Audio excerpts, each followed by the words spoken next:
segala ujung bumi menerima keselamatan yang datang dari Allah kita.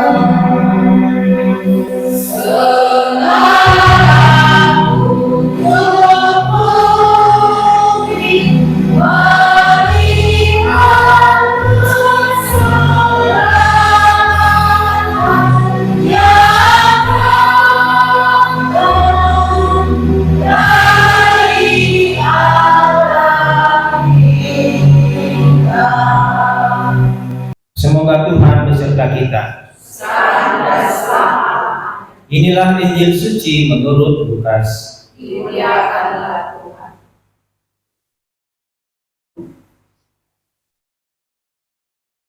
Dalam perjalanannya ke Yerusalem, Yesus menyusur perbatasan Samaria dan Galilea.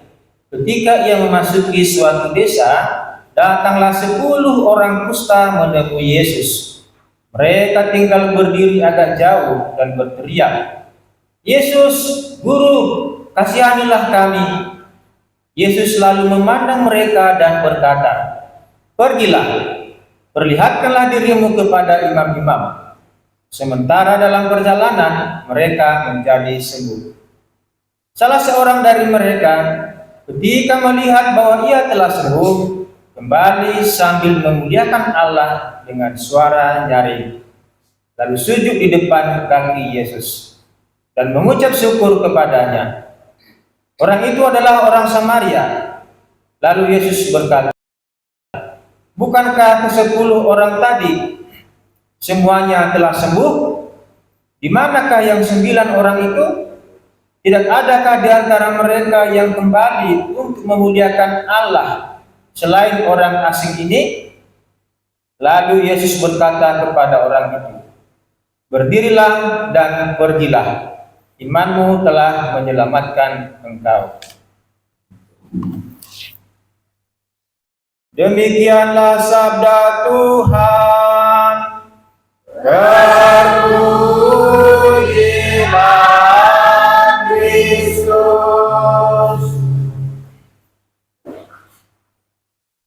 Para bapak dan ibu, saudara-saudari yang terkasih, sebelum kita memahami lebih jelas Injil Lukas hari ini, saya mau bertanya dulu kepada kita. Kapan terakhir Bapak Ibu mengucapkan terima kasih kepada orang lain atas bantuan atau pertolongan yang mereka berikan, dan pertolongan itu sangat bermanfaat bagi Bapak Ibu sehingga mengucapkan terima kasih dan sungguh-sungguh? Coba diingat-ingat dulu, nggak usah dijawab. Adakah orang lain yang selama ini pernah datang dalam kehidupan Bapak Ibu dalam situasi kesulitan, sakit, atau memecahkan masalah, dan secara manusiawi sebagai balasan kita ucapkan terima kasih kepadanya? Pasti ada ya. Nah, terus setelah terima kasih itu ada enggak tindak lanjut berikutnya kepada orang yang bersangkutan? Atau hanya berlalu begitu saja terima kasih, seperti kalau kita mau-WA orang, udah dikasihnya pinjam duit, kawan pinjam duit 100, baru ditransfernya, udah nampak bukti transfer, kita bilang terima kasih, selesai. Atau hanya dibuat jempol aja gitu, jempol emosi di WA gitu, baru selanjutnya tidak ada lagi kabar selanjutnya. Nah, itulah mengenai pertanyaan singkat mengenai ucapan terima kasih. Para bapak dan ibu, ada suatu cerita singkat. Seorang ibu membelikan jam tangan kepada putrinya yang baru duduk di bangku sekolah dasar. Jadi ibu ini membelikan jam tangan kepada putrinya sebagai hadiah ulang tahunnya.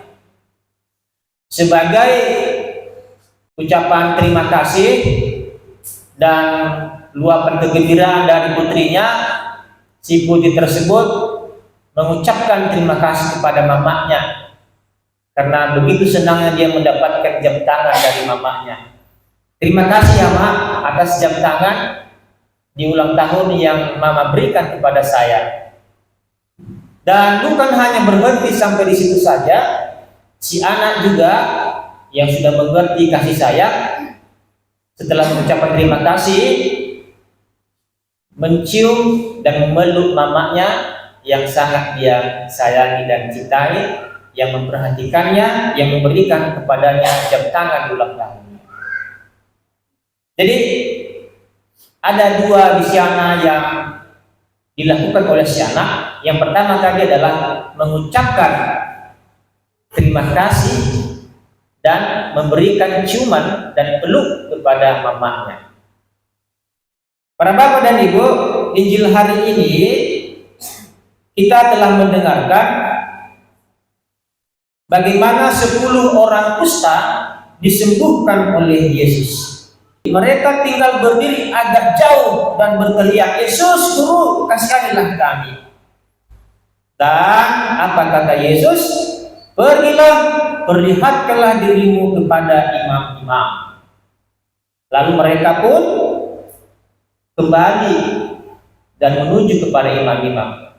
Ke-10 orang kusta ini dalam perjalanan menuju imam-imam, apa yang akan mereka dapatkan di sana adalah untuk meminta surat keterangan bahwa mereka sudah sembuh dan kiranya sanksi hukuman sosial dicabut dari mereka agar mereka bisa bergabung dengan orang yang sehat, bisa bergereja dan tinggal dengan orang-orang yang biasa yang tidak sakit kusta pada saat itu. Nah, itulah makanya Yesus mengatakan, "Pergilah, perlihatkanlah dirimu kepada imam-imam." Nah, jadi dalam pikiran mereka, "Inilah kami imam, sudah sembuh, tidak lagi penyakit kusta. Berikanlah kami selembar surat itu supaya kami bisa bergereja, bisa hidup berpesta dengan orang-orang yang lain." Kira-kira maksudnya. Tapi ternyata dalam perjalanan belum lagi mereka sampai kepada para imam, ke-10 orang kusta tadi sembuh. Nah, itu luar biasanya mujizat dari Yesus. Sembuh mereka dalam perjalanan, dan satu dari mereka itu berasal dari orang Samaria, adalah orang yang kasta terendah di lingkungan orang Yahudi. Sadar diri, dia sudah sadar, sembuh saya. Terus apakah saya melanjutkan perjalanan kepada para imam? Tentu tidak dalam hatinya. Ternyata dalam perjalanan si orang kusta, orang Samaria yang sembuh ini kembali kepada Yesus. Kembali kepada Yesus. Ketika dia melihat Yesus, kembali sambil memuliakan Allah dengan suara nyaring, lalu sujud di depan kaki Yesus dan mengucap syukur kepadanya. Hanya dia sendiri yang balik kepada Yesus, sementara ke-9 orang tadi terus melanjutkan perjalanan menjumpai imam untuk meminta selembar surat keterangan bahwa mereka sudah sehat, supaya bisa kembali bergabung dengan orang-orang Yahudi yang sudah sehat sebelumnya. Nah, tapi orang Samaria tidak, dia kembali kepada Yesus. Lalu para bapak dan ibu, apa yang disampaikan oleh Yesus kepada orang Samaria itu? Bukankah ke-10 orang tadi semuanya telah sembuh? Di manakah yang 9 orang itu? Tidak adakah di antara mereka yang kembali untuk memuliakan Allah selain orang asing ini? Lalu Yesus berkata kepada orang itu, "Berdirilah dan pergilah, imanmu telah menyelamatkan engkau." Jadi para bapak dan ibu, kalaulah ada orang yang menolong kita, atau Allah menolong kita, Allah mengabulkan doa-doa kita, Allah mengabulkan doa novena kita, maka tidak cukuplah mengucapkan terima kasih. Kalau kita hanya sekedar mengucapkan terima kasih Yesus, terima kasih Pak telah diberikan saya uang pinjaman, itu gak cukup. Atau seorang anak kecil tadi mengatakan terima kasih ya Ma atas ulang tahunku, tidak cukup. Kenapa? Karena kita hanya menyampaikan sampai ucapan terima kasih, maka Bapak Ibu sama seperti oleh orang yang 9 orang tadi, sembuh dan kembali ke rutinitas harian, atau seperti orang ini kembali kepada imam hanya untuk meminta legalitas supaya bisa bergabung dengan orang-orang yang lain, tetapi tidak mendapatkan keselamatan. Berbeda dengan orang Samaria.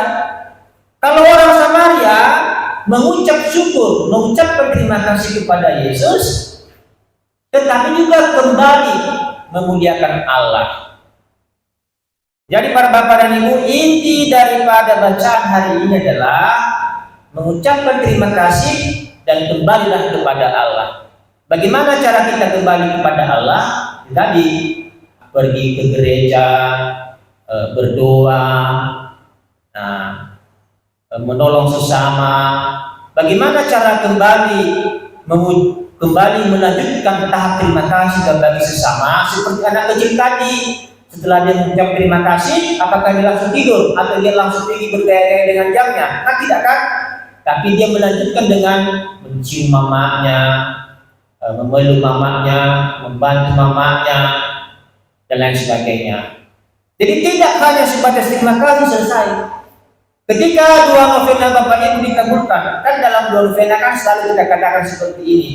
Ya Bunda, bila mana permohonanku ini terjawab, maka contohnya saya akan senantiasa berdoa rosario atau berdoa salam Maria setiap sore misalnya. Sudah dikabulkan doa permohonannya sedang 2 novena. Setelah dikabulkan, dia mengucapkan kepada Maria, terima kasih ya Bunda.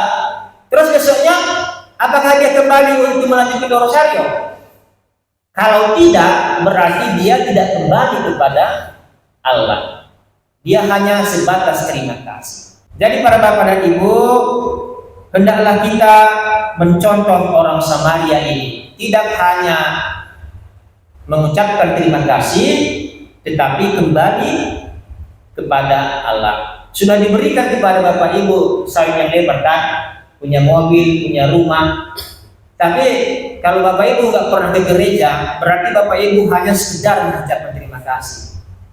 Tidak pernah ke gereja lagi setelah itu, tidak pernah lagi berdoa, tidak pernah lagi doa lingkungan setelah itu. Sudah kaya, sudah lupa, kembali ke rutinitas seperti biasa, berarti tidak kita kembali kepada Allah. Hanya sekedar mengucapkan terima kasih, hanya sekedar WA simbol oke, terima kasih saja. Tadi di bacaan pertama kan seorang raja bernama Raja Naaman, ya, Raja Naaman. Di mana Raja Naaman ini ya mencelupkan dirinya ke dalam sungai Yordan sebanyak 7 kali dan sembuh dari kusta. Dan Nabi Elisa dikatakan di sini menyembuhkannya, disembuhkan. Terus apakah Raja Naaman hanya mengucapkan terima kasih saja? Dikatakan tadi di sini Raja Naaman mengucapkan terima kasih dan kembali kepada Allah. Dia mengatakan dengan tegas bahwa tidak ada Allah lain kecuali Allah yang berasal dari Israel. Jadi 875 tahun yang lalu sudah terjadi peristiwa ini, di mana Nabi Elisa menyembuhkan Raja Naaman dari penyakit kusta dengan cara mencelupkan 7 kali ke dalam sungai Yordan dan sembuh.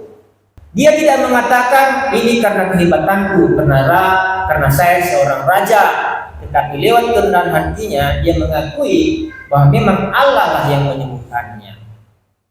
Dan Nabi Elisa pun dikatakan di sini tidak meminta sepersen pun persembahan yang berasal dari Raja Naaman. Itulah yang menjadi model kita.